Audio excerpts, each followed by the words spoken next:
What a difference a couple weeks make, huh? 2 weeks ago, I was coming to you guys live from our Cabernet East Vineyard and bundled and ready to welcome close to a foot of snow. And here we are now in a different section of Wagner Vineyards. The sun is shining. It is gorgeous.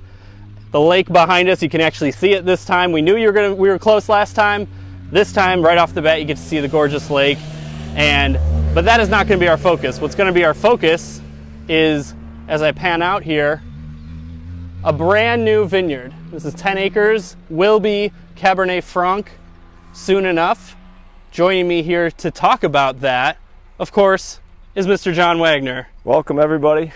Yeah, a little nicer to be in short sleeve shirt and without a hat and coat on. So had a pretty good day of planting today. We're about 7 acres done with a 10-acre block here. So we got a couple more rows to do tonight, and we're hoping to show you how the machine works, and we'll talk a lot about what we're trying to do when we establish a new vineyard. So yeah, I mean, everyone loves when we talk, but they really love when we actually show them the machine. So we'll start to make our way up and show you what the planter looks like. I know, John, we've talked about it a little bit already in the past. Also, I want everyone who's viewing, let us know, of course, where you're watching from, what you're drinking. It is hashtag Open Local Wine Night, if you're familiar with that. So hopefully everyone's got a bottle of Wagner. We'll be drinking some Cabernet Franc a little bit later on. But as we start to make our way, let's talk a little bit about this site right here. Where, what was this site before, and what were we looking for? This is Honeoye loam, silt loam soil, real well-drained soil. We supplement it with an additional, this has got 4 miles of drain tile underneath this vineyard. It's really big where you can see the ridges as it goes down. That's where those drain tiles come into play. Yeah, we used to have a variety called Delaware planted here. So we've taken them out 10 years ago and really started to retrofit the field, get the drain tile in there, and do a lot of subsoiling. Let's walk as we talk. Yeah, so we're getting closer. These guys are about ready to roll. So yeah, we do a lot to subsoil and make the soil looser so that the young vines can establish a deep root system. And we'll see what the vines look like as we're loading them in there. They're pretty small, and they've got a pretty small root system. So it's important for us to get them established. And this really is the perfect day for this type of operation, right? Yeah, soil's nice and dry, and that's what we like, to get the roots in the soil. We've got a couple guys going behind us that tamp the soil around the vines to really make sure there's no air around the roots. And then the machine itself has got some pretty good packer wheels that pack the dirt around there too. So yeah, as you can see, we're starting to approach the machine here, and as John's mentioned before, it's a GPS planting system, and obviously they're getting ready to go now, so we'll be able to see exactly what that means and exactly how they load it, and are able to get it with such precision because, John, as you mentioned before, uniformity is just so important when starting out. Yeah, so the machine has got a GPS receiver on it, and it's receiving signals from the satellites that's determining the straightness of the row. So as the tractor drives down along the new vineyard site, the planter is adjusting left and right in order to get the vines completely in a straight row. So as we get a little closer here, we can see that they're loading vines in the carousel.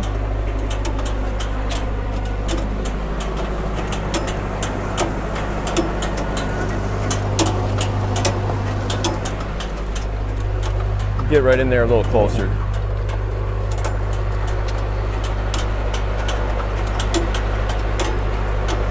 So they're loading the vines in the carousel. I see one of those vines, Cass. This is what a new vine looks like.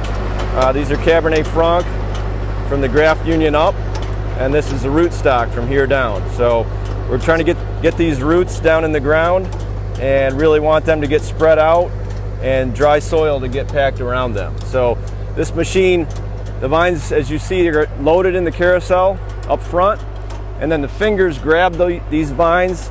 As we come back up, we'll get a little bit better look at that.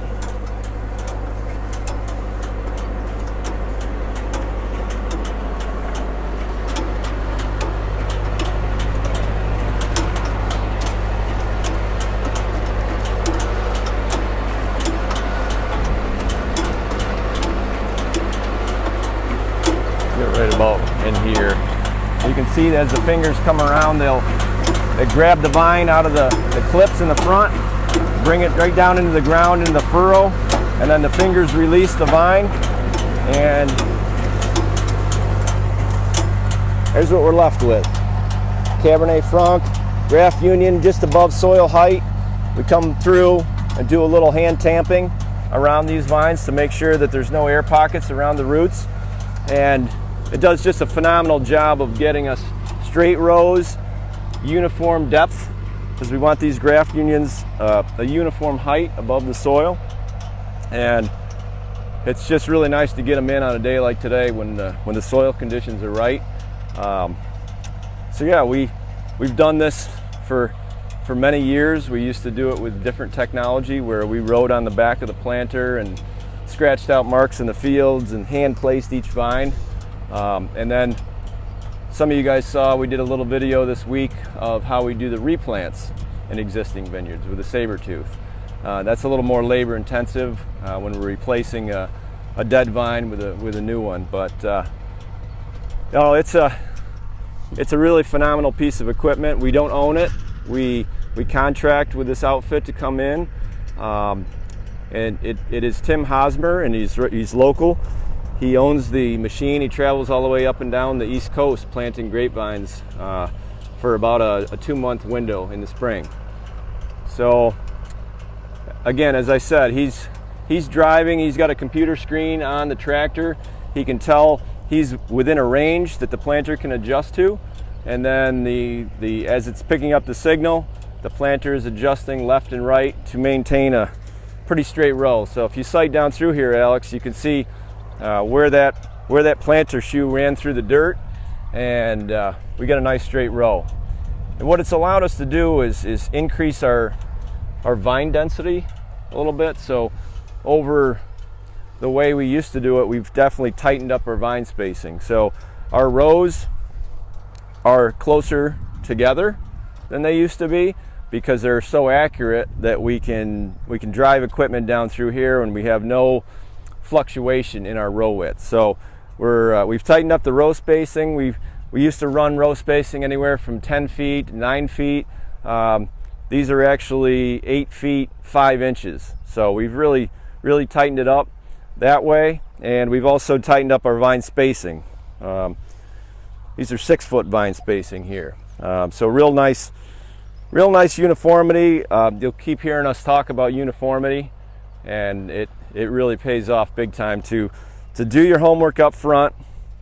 Like I said, we've been working on this field for years, getting it ready. It was an existing vineyard. We tore that vineyard out with a bulldozer with a root rake on it so that we could get all the old vines out of here. Like I say, it was about a 50-year-old vineyard, so it was time for that one to come out. And then we took that opportunity to be able to take this Honeoye silt loam soil that's already pretty well drained and supplement it with pattern drain tile. So these dips that you see here, Alex, had to have gotten pretty wet, I would think. Yeah, where the guys are working down there, they're doing a hand plant down there. That's Tom and Tito, where the machine isn't perfect. It can't plant through rocks. So once in a while it does a skip on a rock and we have to come through and hand plant that one. But those draws all have what's called a main drain tile underneath the surface that runs down through that draw. And then running into that main are laterals that run parallel with these rows. So right here where we are, and this would be the northeast corner of this field, when we dug our test holes and everything, we saw a little bit wetter conditions up here, so we tightened up those laterals. So there, every other row, we've got a drain tile. Down further, the soil was a little more well drained, and we spaced those laterals out a little bit. So there's every 3 rows down there. And you talk about uniformity, but really it's not just an aesthetic thing. I mean, what that comes down to is efficiency, thus money saving, time saving, thus sustainable endeavor. Absolutely, and it really allows us, as we talked about with some of the other videos where we showed you guys some of the things we've been able to automate. And I think as the growing season goes on, we're going to try to do some more videos of what we're doing in the vineyard, and you'll see having uniform width rows, uniform height vine graft unions. It allows us to do a lot of things that we wouldn't be able to do if we didn't have that kind of uniformity. So it's labor intensive up front, but this is a huge investment for us. I mean, we hope that this vineyard is producing fruit 50 years from now. So you really get one shot to prep the site, get that underground structure in place, and do it well and right, and then, you know, so this is an exciting day for us to get the vines in. This is going to be about 9,000 vines in this block, but the work kind of really starts now, because as you can see all around us, we've got mature vineyards, and you can see that trellis that we have in those vineyards, posts and wire. So this vineyard will get about 2,300 posts in it. So we've got a lot of work ahead of us to put all those posts in. It's going to have about 80 coils of wire in there. That's about 75 miles of wire, high tensile wire. We got to put the anchors in. This is 53 rows in this block, so we'll have 106 anchors at both ends. That'll be a fun video. We'll show you how we do that. Pouring concrete to anchor these rows. So it's a major project to get the trellis established and get it in there, but we're plunging ahead forward. And for this time of year, I mean, you know, obviously you can't do it during the winter or really the fall either. The decision to plant them now, I mean, are they going to get pretty much then a full year's growth in this upcoming growing season? Yeah, so year one, we're trying to expand that root system. So the Cab Franc will grow a couple shoots. They hopefully get 3 or 4 feet long during the growing season. But what we're really trying to do is take this root system and drive it down into the ground. Get these roots, you know, 2.5, 3 feet long on year one. And the vine, as it gets further down into that well-drained soil, it's able to explore more resources, able to get into more moisture that's in the soil. And then year two, we'll continue the top growth on the vine, continue that root growth. And then in year 3, we would hope to have a small crop of Cabernet Franc off of here. Shout out everyone who's from where they're watching. We got Texas, New York, Maine, Pennsylvania as well. So hello to everybody. Hope everyone has a day such as we're enjoying out here. So you talk about getting down the drain tiling.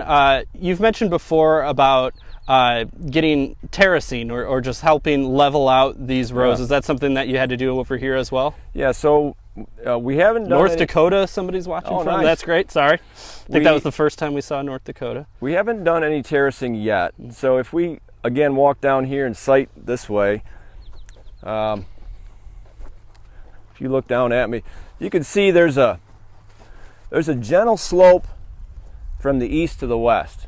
And right now our entire farm slopes toward Seneca Lake, which you can see in the distance there, which is important, as we talked about before, for air drainage, moving down the hill. But this sloped center, the center is the distance in between the vine rows. And where we have really steep vineyards, we'll actually cut the dirt down on this side, and we'll put that extra dirt over on this side to create a terrace. So it's more like a stair step. So the center stays level. There'll be a slight elevation change where the row is, and then the next one would step down and also be level. So Alex, that takes place after this process. Gotcha. So we'll come through here. Right now, our first task that we really need to do is to get some cover crop growing in these rows. So we have bare soil. Last fall we deep ripped this. This spring we ran through here with a cultivator and made real nice, nice fine dirt on the surface. And this is real good to pack around the roots. But the downside is if we get a real hard rain, we're a little vulnerable to erosion right now because we have worked this soil up. So our entire farm, basically, because of this sloping site towards Seneca Lake, is called highly erodible soil. And we really need to be cognizant of that and do whatever we can to preserve that. And as you see in the existing vineyards, we've got rye cover crops sown in them. So this down below us here, this is a vignole block.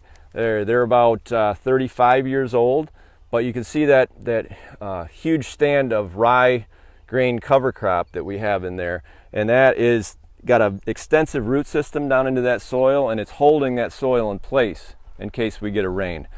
So this, being freshly worked with the new vines planted in here, is pretty loose soil. So next week we'll be out here. We'll do a little leveling, a little bit of that terracing that you talked about, Alex, and then we're going to drop seed an OVN, which is an orchard vineyard nursery mix, which is a real fine fescue grass, and that'll establish a nice root system and hold the soil in place. Yeah, fescue is always interesting to me because coming from a sports background, that's actually like the toughest rough in golf is usually fescue because it's just so thick and so strong, and it makes perfect sense that would be something when you're talking about a highly erodible soil site. That would be the perfect type of thing to have there. We like it because it's low growing and we don't have to mow it as much. Real extensive root system. We could probably walk closer, and then we'll catch the planter on the way back and see how they're doing.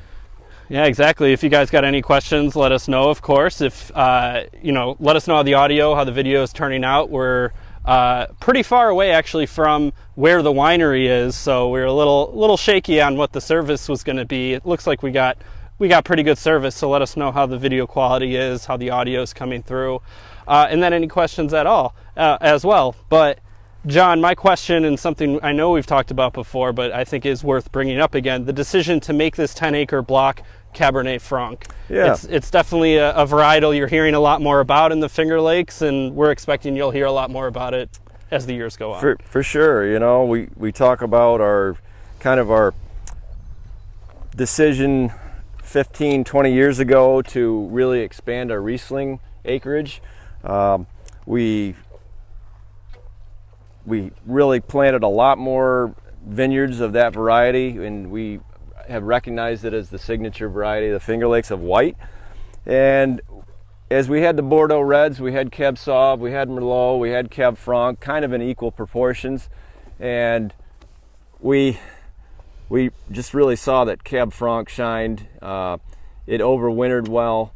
We liked the wine quality, we liked the flavors we were getting out of it. So we began to expand what we had in the ground. So we had one original block planted in 92, and so then we planted again in 04, a small block, and then 3 years ago we planted a 6-acre block, and that's the one that we were in a month ago. Yeah. When another time that it was snowing. Yeah, I was out there snowing with Ian, and we got to see the D. Hiller work. That was a Cabernet Franc block. So we're bullish on Cabernet Franc. We've learned a lot about how to grow it, how to get leaves pulled off the fruit zone early on and expose the fruit. So the winemakers are learning how to deal with it in the winery, and what kind of age a barrel to put it in, and how long to leave it in oak. And really, one of the fun things we're doing in this block is we have 5 different clones of Cabernet Franc. All right. So in our other plantings, one clone, one nursery, we really went after 5 different clones in this block, and we're looking to really give those winemakers more flavor to work with, different characteristics of each one of those clones. Some are more aromatic, some have more structure, more tannin, and just it's a pretty interesting experiment. We think is going to pay off really well as far as our Cabernet Franc program, and just give us a lot more interesting flavors to work with. So we're going to have vines that are 28 years old, and we're going to have vines that are about 8 minutes old here. So it's really going to give us different age, different elevation sites, different clones, and it's really following the same pattern as what we did with Riesling. We had all of our wines coming off one block originally, and we expanded clones. We did the exact same thing. All these sites are pattern tiled, really drilling down on uniformity in the vineyard, and we think we can do the same thing with Cabernet Franc with the same success we've had with the Riesling. Yeah, so even let's say down the road this becomes a single vineyard Cabernet Franc, you can have so much complexity there because you're still sampling 5 different clones, and you're going to be able to blend those in a way that are going to just really round out the grape. Also mentioned that our rosé is made from Cabernet Franc as well, in part because of the fruit that you get from Cabernet Franc. It's really a varietal that we like in that instance. A couple quick questions. As you can see, the planter is making its way back, so we'll hit that because this might be the last row for the night. We'll have to see, but want to get you guys the chance to see that again. Herb asking how many years until these new vines will bear fruit. We mentioned about 3 years till we'll see some sort of crop. If everything goes well, we'll see a small crop in the 3rd growing season, and then we would see a more typical size crop in year 4. So we'll get back to the questions, but we'll shift. I'll do a little commentary on what we see with the planter. Ask any questions you got for the planter, because we got about 5 more minutes of it running. And then we can see it up close if we need to. But you see a large water tank on the front of the tractor. That is a counterbalance. The planter is very heavy, so he's got some weight up front to hold the front end of the tractor. It is a 4-wheel drive. It takes quite a bit of traction to pull this big planter in the shoe through the dirt. We'll get a little side view, and we can pan and kind of watch the fingers putting the vines down in the ground. You can actually see right underneath it too. It's riding on some steel gauge wheels that help control the depth, and it's got that large point that's down in the ground, opening up a furrow that the fingers can put the vine down into.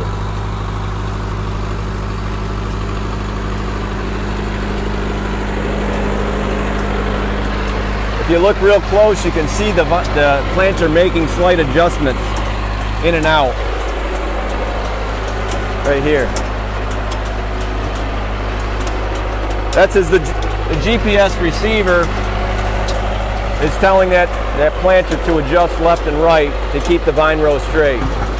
And then you get a close up there, you can really see those packer wheels that are packing the dirt around the roots.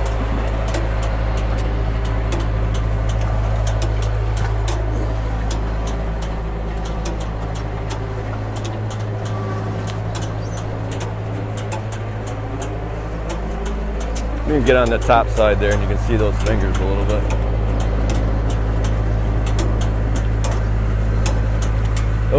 Those long fingers, the colored ones, as they come down into the ground, there's a yellow one coming down, an orange one, green one. That's actually releasing the vine. So it grabs the vine out of the clips up top, travels down into the ground, it releases it. One.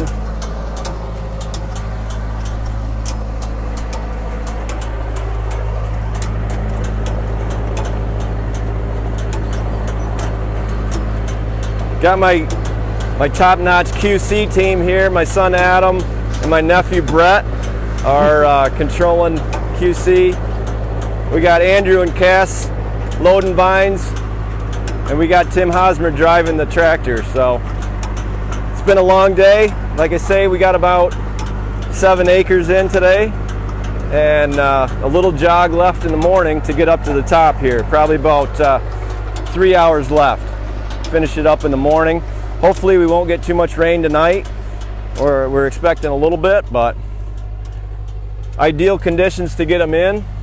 And then if we get a little rain on them after they're planted, that would be great. Yeah, so there is a question about rain. We'll get to that in a second.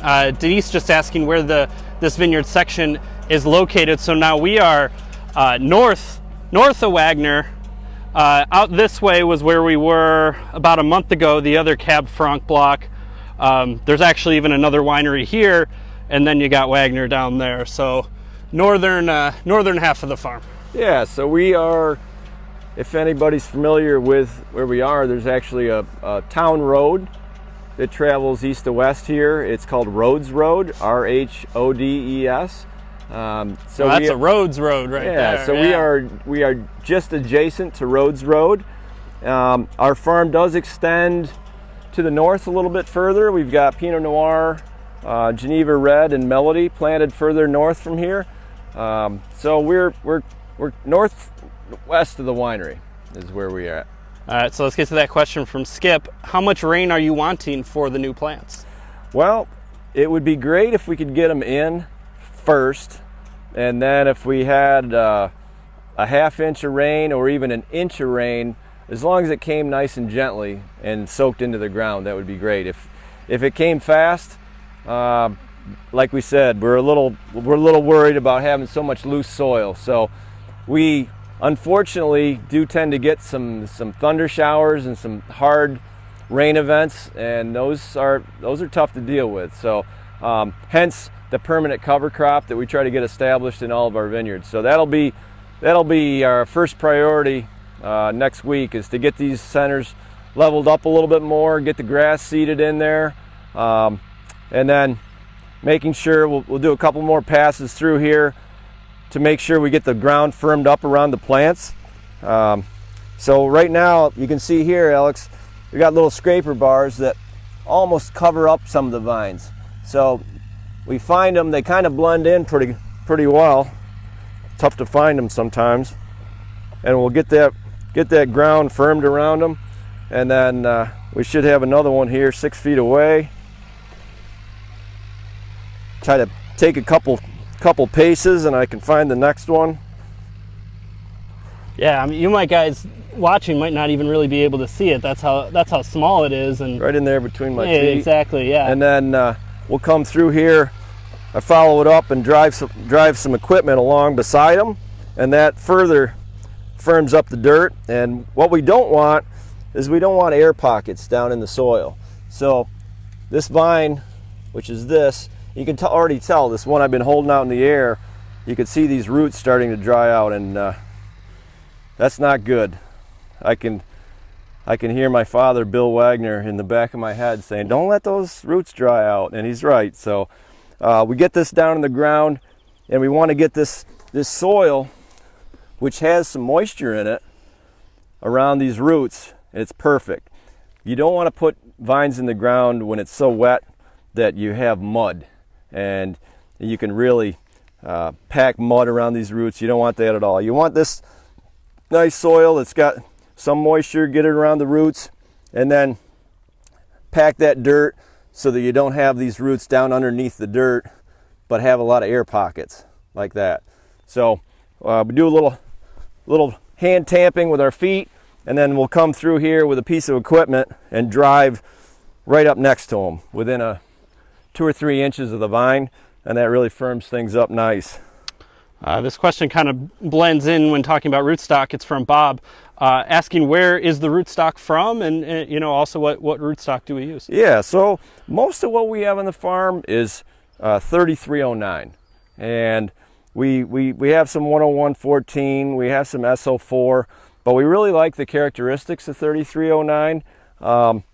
So the vines that we have for this year are from 5 different nurseries, and 3 are here in New York State. So rootstock sourced locally in New York State, Scionwood sourced here locally as well.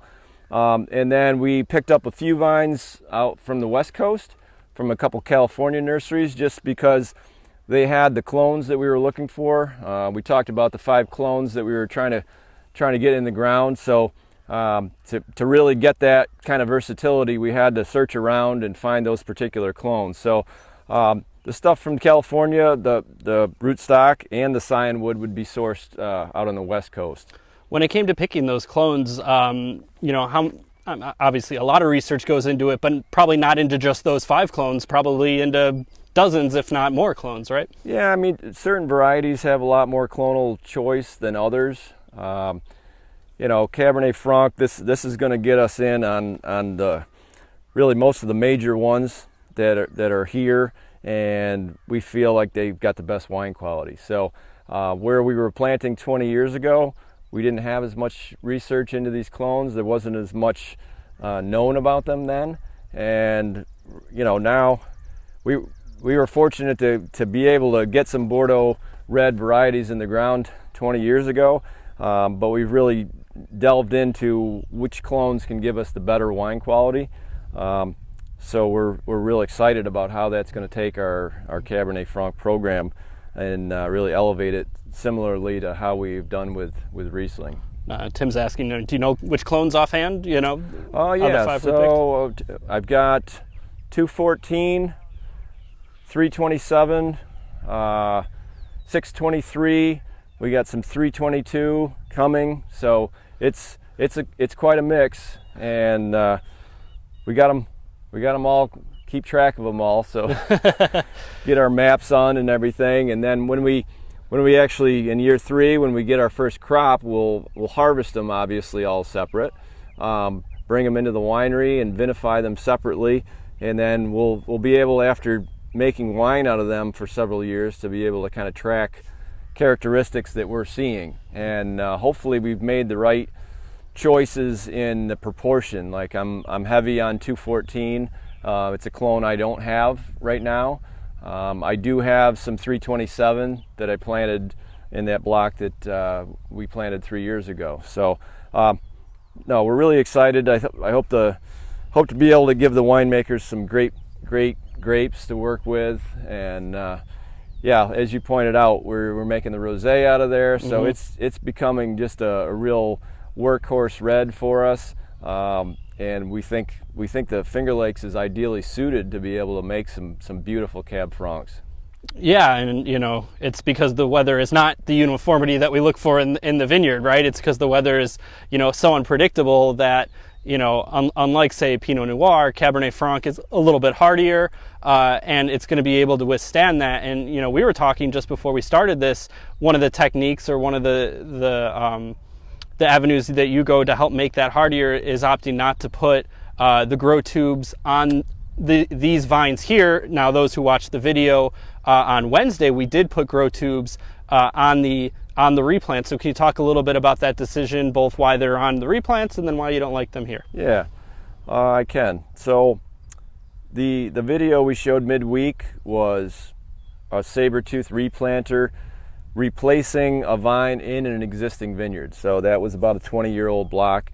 So we're putting this tiny little vine right next to a 20-year-old vine, and it might have one on both sides of it. So it's a real tough environment for this vine to get going, because the bigger vines hog the resources. They hog the moisture in the soil, the nutrients in the soil, the water, the sunlight. They're better. They're bigger, they're better, they got a huge canopy up there, and these can kind of get shaded out and really not get a good start. So we stake them, we put a grow tube around there, gets them a little bit of a jump start so that they grow a little faster shoot growth out of the top. And once they get a top growing, then in year 1 we're trying to grow roots. So, but you got to have that top growing in order to get the roots growing. So the grow tubes on the replants gives them a little jump start, gets them going faster.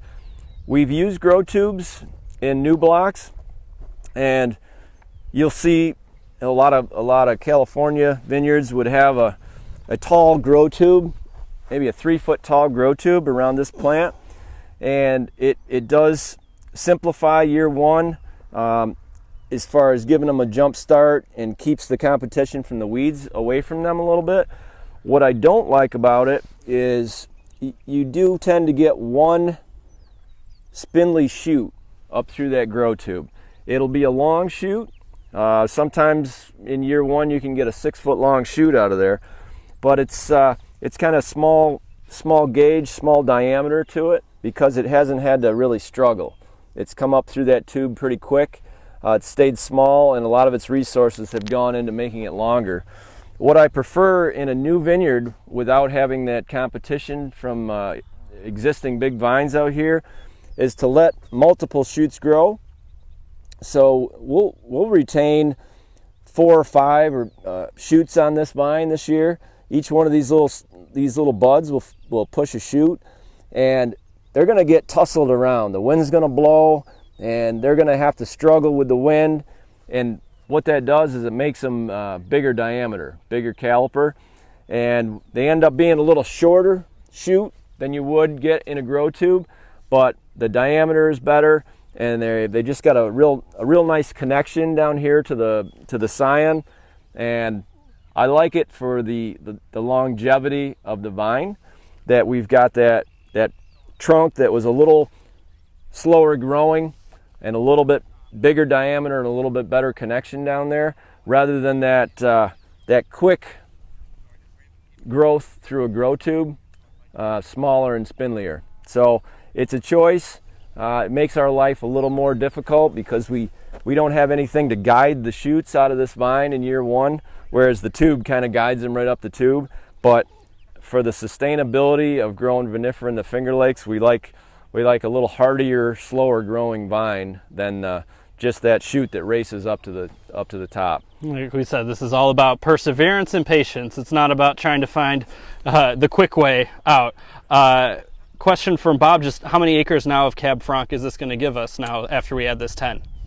6, 7, 13, 23 acres. There you go, 23 acres, which will, to give you so Riesling is our most planted, and that's up over 60 acres. Yeah. So it's got a little bit of work till it's number one. But well, that's yeah, we're still we got a lot of eggs in one basket with Riesling. Now we got a lot of eggs in 2 baskets with Riesling and Cab Franc. But we think those are the 2 varieties that can, we can really play on the national stage and international stage with the quality of wines we can produce from those. So yeah, we're moving full speed ahead on them. Still getting our plan together, honing our plan for reopening. We're still hoping to open here in a few weeks, phase 3. That's right. In New York State. So we are, we were 1 week into phase 1 right now. So yeah, June 12th is the day everyone has circled on the calendar. Yeah, so that's hoping everything goes well. We should be able to welcome guests for tastings and welcome guests into our restaurant, the Ginny Lee Cafe, on the 12th. Like I say, we haven't been sitting around. We've been doing a lot of projects. You're going to see a lot of changes inside and outside of our facility. Changing a lot of things to be touchless, and changing kind of our whole how we do tastings, so that you can come and make a reservation for a tasting and get an intimate tasting with a small group. But we will limit the group size so that there's going to be no more than I believe 6 at a bar when we start out. We're going to have you're going to see a lot more dividers throughout our facility that will divide our guests and customers from our servers. Of course, everybody will be social distancing and wearing masks. So it's going to be a little bit of an adjustment phase for everybody, but I think we're all getting used to this, how we're going to do it, and like I say, it's been tough not having as many people at our facility as we have for years and years, but we hope to get back to that pretty soon. We've got some great wines for you guys to try when you can get back in here. Thank you to everybody that's been supporting us online. Been still running some shipping specials, which is, wine is essential. We know that, and you know that, and we've been trying to do that to make sure we get wine to you guys without a lot of having to do a lot of interaction. You can place an order and get it. So that's worked out pretty well. We still are doing curbside pickup at the winery for another 3 weeks here. We'll probably continue that right into after we open as well. So if people are, if they would prefer to drive to the winery and pick up their wine rather than come in for a tasting, we're going to have that worked out where you can call from the parking lot and we can bring it right out. So, yep. And starting tomorrow will be expanded hours back to 10 to 5, which we were 12 to 4 for that. And while so much of that is about safety, obviously, but could even be a better tasting experience when it's all said and done. It's going to be an intimate experience. Yeah. Yep. And one of the nice things that we do have at our facilities, we got a lot of space to spread out. Exactly. We have numerous picnic tables. Anybody that's been at our facility, we got a lot of tables. We have the big deck there. We have picnic tables in the lawn. We've got a new lawn. We just got our lawn hydro-seeded out to the west of the winery and the cafe. So hope to have some nice area out there to spread out if you want to get a bottle of wine or a pint of beer and sit out on the lawn. Lots of room to spread out. And just looking forward to a good season here. Yeah, definitely. I did have one question though, going back to the new vineyard here. Are there certain benchmarks? You mentioned because we're not tubing, they might not grow as high, but are there benchmarks in terms of height or leaves or anything like that where you'll know, okay, midway through the year, 3/4 way through the year, these vines are where we want them to be? Yeah. Well, in a perfect world, this little vine would grow, like I said, 4 canes that are at least 3 feet tall. And by the end of the season, we'll have you back out here. We're going to post this vineyard. So every 4 vines, we'll have a southern yellow pine post pounded 2 feet in the ground. We'll have several strands of high tensile wire. Our first fruiting wire is about 3 feet high from the ground. And in year 1, we would love to have 2 of these shoots harden off and make 2 canes that make it up to the first fruiting wire. So 2 3-foot canes would be ideal. But you never want to get greedy. We just, in year 1, it's getting these things through the next month.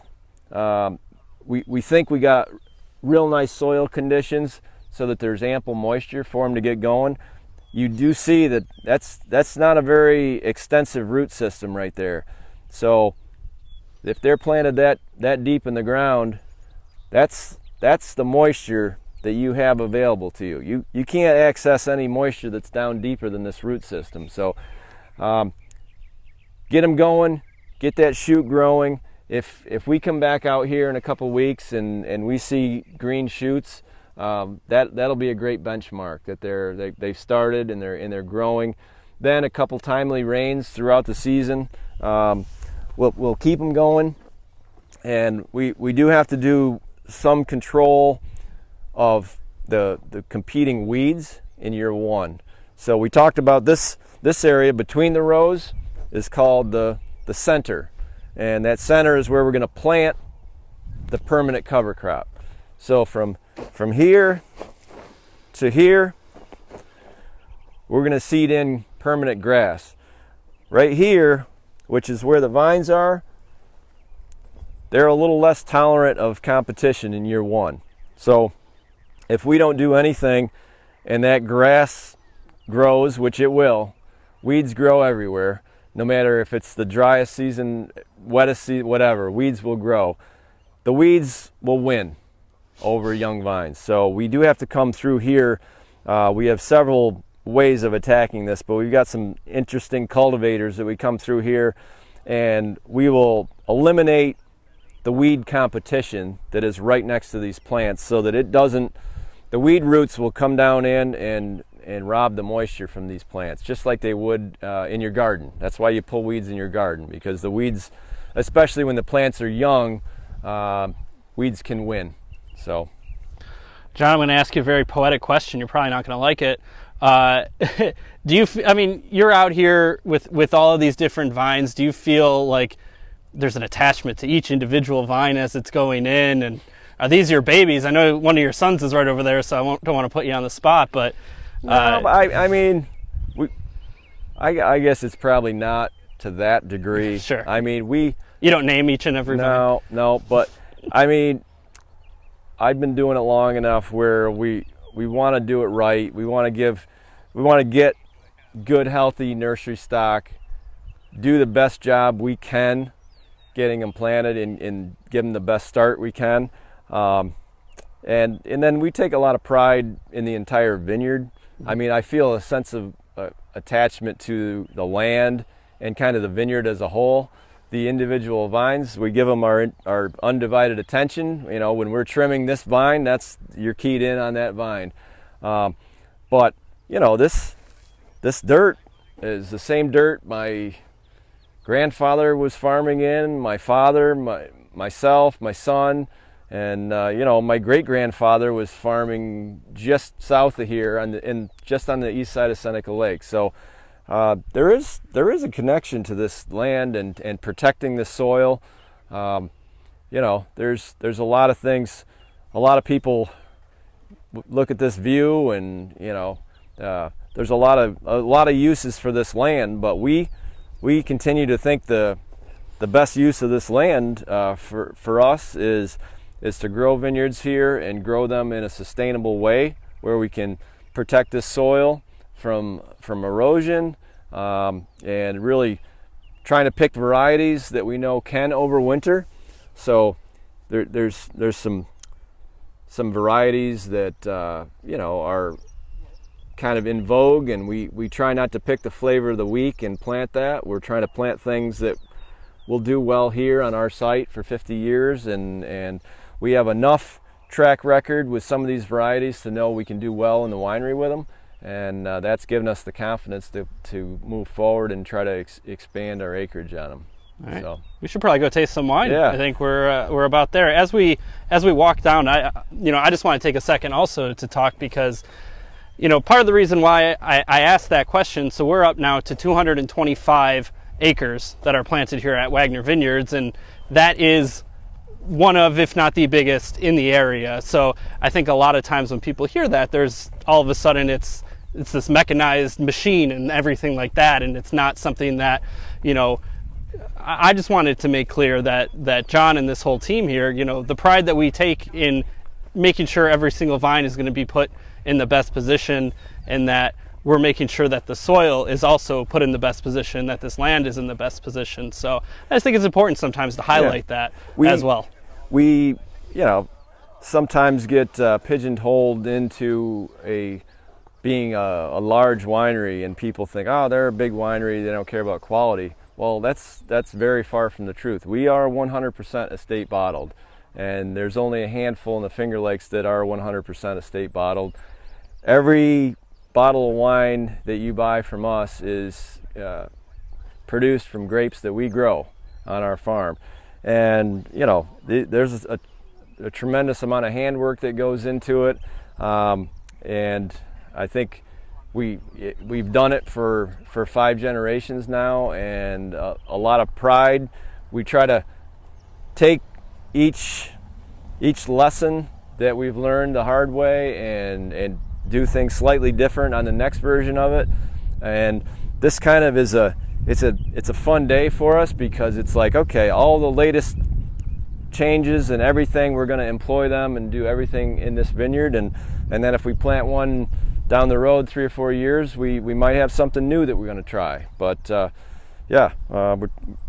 let's taste some Cab Franc and see how we did. Exactly, yeah. So we're going to be tasting 2017 Cab Franc. Obviously, goes without saying that it's not from this vineyard, but the 2017 growing season, I think, is an interesting one, given that it was one that had a lot of rain during, you know, the early part of the growing season, and then where we got into the fall, correct? That's when we started to see a lot of really good, nice growing degree days, and we were able to get some really ripe fruit. Yeah, that is accurate. We were a little concerned in 17, just because of the growing season was a little erratic, but we we had just a gorgeous fall, and during that gorgeous September and October, we really achieved a degree of ripeness that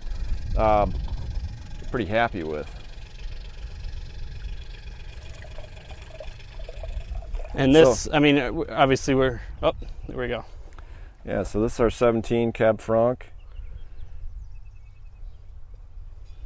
Got a little, we talk about the generations here. We've got our statement on almost all of our labels about the 5 generations of our family that have grown grapes here.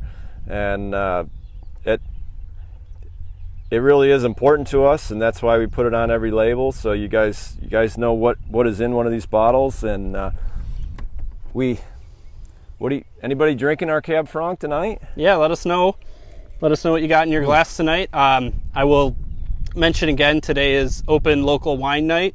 If you're familiar with the Cork Report, which is really a great website that focuses a lot on New York wines, Virginia wines, Michigan wines, just wines from states that you might not hear about as much or see as much. So they're hosting what's called Open Local Wine Night. You basically just post a photo of your wine, use the hashtag Open Local Wine, tag us if you're drinking one of our wines, and just a great way to help showcase wines from places like this, which, you know, the mainstream wine drinker around the country might not think of the Finger Lakes as much, although that's changing as well. It sure is, and I think this is going to be one of the varieties that's going to impact that change. It just really jammy. I mean, it gets all kinds of layers of fruit on there. Really nice spice on the end too. We're, as the winemaking team works with these Bordeaux Reds, they're learning the nuances of oak and how much oak to put in there. We probably put a little less time in oak. I mean, this will spend about 12 months, so not actually less time, but more neutral barrels. Yeah, less proportion of the wine would be in new barrels. I think when we really started with our Bordeaux Red program, I remember one in particular was in 1995. We got our first Merlot harvest off of our farm, and we were so proud of that we had planted those vines and got Merlot grapes, but we put too much of it in new oak, and we really, after a year in new oak, the oak really, we felt overwhelmed the beautiful flavors that we had in Merlot. So we try to use the oak a little more judiciously, where we want the fruit to shine through. Mm-hmm. And I think you get that. I get this a lot because I just get layers and layers of just deep jammy fruit in there, and like you said, the spice and some pepper to it, and great food wine with just a lot of different dishes. I mean, when I'm not drinking Riesling, I'm usually drinking Cab Franc. So hopefully you guys are enjoying it, and we're getting into rosé season too. So we just all seasons are rosé season. Just released our 19 rosé of Cabernet Franc. A few weeks ago? Yep. Month ago, something like that. And so that's drinking nicely. Interesting that you can make, if you compare those two wines side by side, both gorgeous wines, but very, very different wines. And, just get a lot more structure out of this one because of the fermentation on the skins. Mm-hmm. So after these grapes are harvested, the fermentation process takes place over about 7 to 10 days. And during that fermentation, the fermenting juice is in contact with the skins of the grape. So back a few weeks ago, you guys, if you were on that particular video, the winemaking team, mm-hmm. Kevin and Jess talked about how we make the rosé. We do about 12 hours of juice in contact with the skins for our rosé, and that's how we get that nice rosé pink color out of it. This will do about 10 days of contact with that fermenting juice with the skins, and during that process, that juice extracts a lot of things out of the skin, and it gets the tannins out, but that's where the color is. So if you take the pulp of a Cabernet Franc berry, it's going to be white juice when you press it out. But that white juice in contact with the skin for 10 days really extracts a lot of color. And so yeah, we should have the lake in the background here. That's true. I mean, hey, trees are nice and all, but yeah, I mean, Cabernet Franc it's just so interesting because it's a wine that in Bordeaux plays a much bigger role than you would think of. When you think of Bordeaux, you think of Cabernet Sauvignon and Merlot, but Cab Franc has always really helped give those wines a backbone. And out here, you know, we're doing everything that we can to get these grapes ripe. Whereas in California, it's the opposite problem, and that's why, you know, they might use oak a little bit more because they're trying to mask these just really overripe fruits. But for us, when you get that nice level of ripeness, it's jammy, but it's not syrupy. No, I mean, that's one thing that you know, our Bordeaux Reds, they're going to hang out there for the entire growing season, and that's one of the things we talked about in other varieties is hang time. And increasing hang time can really increase varietal character and complexity. And for Cabernet Franc, that means harvesting at the very latest days of October and sometimes the first few days of November. That is, if we don't get a killing frost by then. So if the temperature drops down in below 30 degrees and we get a frost that kills the leaves, we usually try to pick just ahead of that. So giving the protection that we usually get from Seneca Lake, we usually extend that frost-free period through October. So these will hang out till the end of October to get ripe, and really a lot of what we're going to showcase you in the next few weeks in some of our videos is how we're treating the canopy and how we're achieving a large area of healthy canopy late in the growing season. And that large canopy that is still a lot of functioning leaves late in the season really contributes to ripe fruit. And ripe fruit is great flavor and a great winemaking team that knows what to do with it, and to put it in those, you know, we've just got a bunch of new barrels in this week, so excited about new barrels, but we'll use them judiciously and mix in some 3-year-old and some different aged barrels so we don't overdo the oak, but really layered on there nice. And barrels with the Wagner logo on. If you follow us on Instagram, you would have saw I posted one of those. They look pretty excellent. Get your questions in. We're coming up just about now on an hour.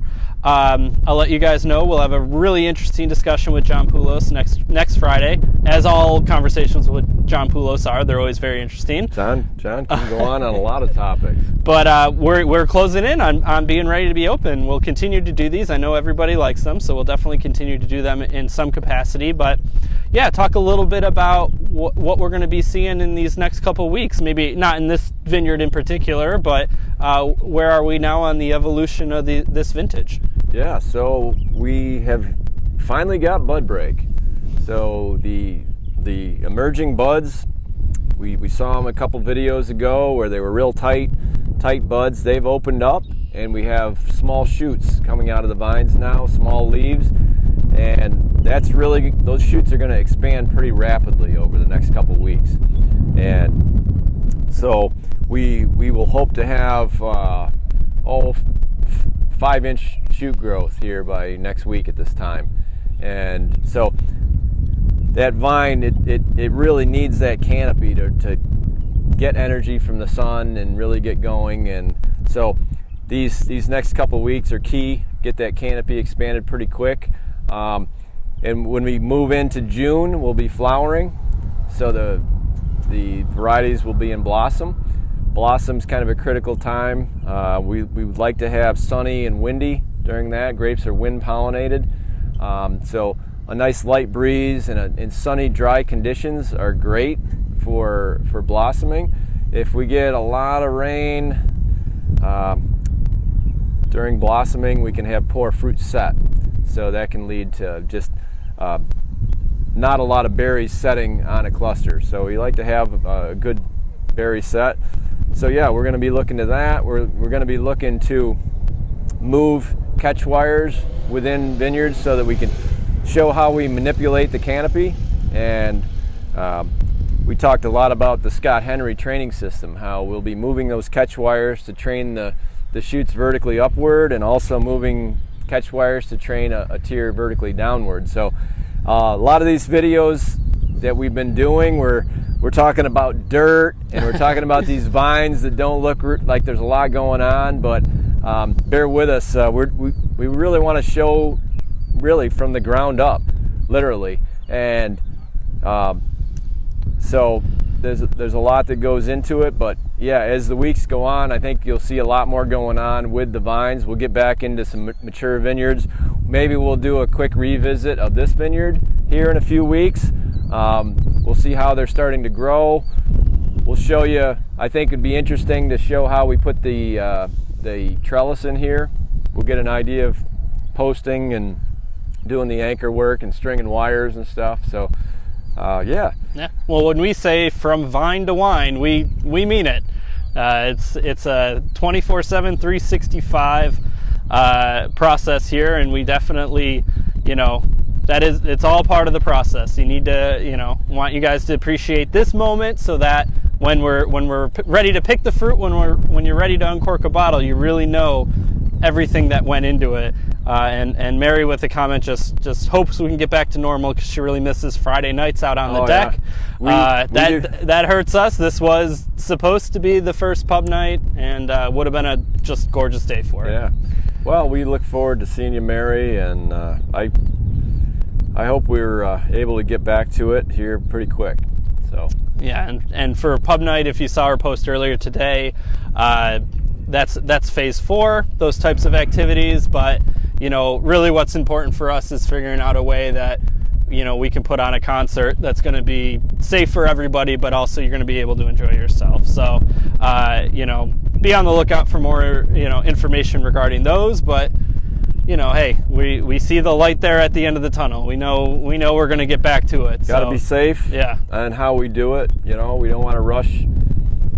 Everybody's got to do their part, and if we can all do it in a responsible way and be safe and keep the social distancing, it's going to be successful. So all right, well, cheers to that. Hope everybody has a good holiday weekend, and yeah, we'll be back next week. Great. Thanks, everybody.